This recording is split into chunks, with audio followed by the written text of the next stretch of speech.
Okay, so 2006 F-250, 6-liter diesel, of course. Got an issue here I run into every once in a while. We've got motor oil in the cooling system. So what happens, this is our oil cooler. Of course, I've cut this one open. But generally where I found these to leak are where they put them together, where the coolant comes in and goes out of the cooler.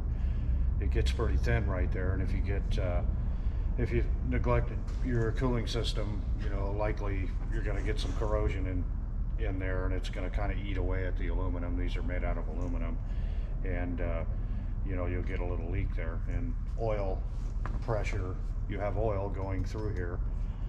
The oil pressure is going to be always higher than cooling system pressure, so anytime the engine's running, it's going to be pumping a little bit of oil right into the cooling system.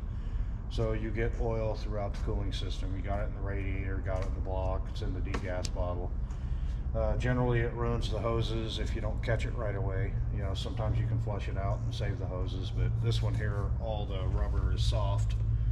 So this one's getting a complete set of hoses, upper lower radiator hoses, both degas line, the heater hose, the degas bypass hose there. So the way we fix this here, the way I do it is, the first thing I'm going to do is I'm going to drain all the coolant out of it. I'm going to drain the block. Well, I'll drain the radiator first, then drain the block. I'll pull the lower radiator hose so I can drain as much oil, because you get oil accumulated in the radiator. Drain as much overnight that will come out of it. Same thing with the block. I'm going to leave the plugs out after I get the nasty coolant out of it. I'll leave the plugs out with the pan under there and let any oil that's accumulated in the block, hopefully it'll run out, drip out of there, and usually it does.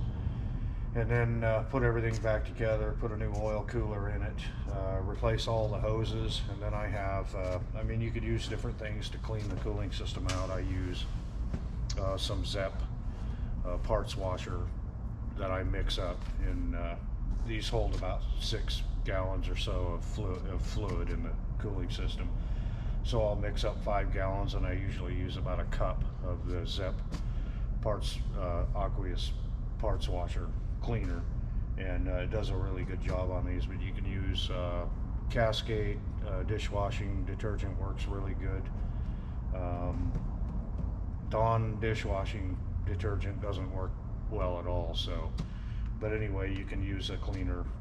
It's got to be pretty strong. And I'll fill it up with that solution in there, run it, let the thermostat open, get the engine warm, and then drain everything out again, and then flush everything out. Flush the heater core, till you get clear water. Flush the radiator. There's various points you can flush.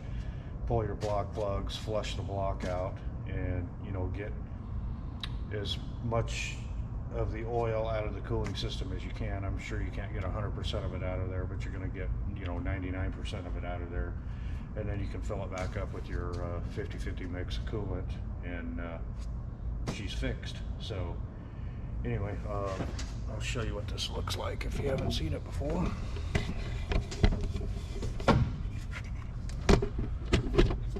So we've got oil in there, and it's obviously motor oil. Smells like motor oil. And our block plugs, there's one of our block plugs right there. It's behind the starter. You could probably get it with an Allen wrench, but just pop the starter off. It doesn't take long. The other one's on the driver's side of the block is right there, so can't miss them.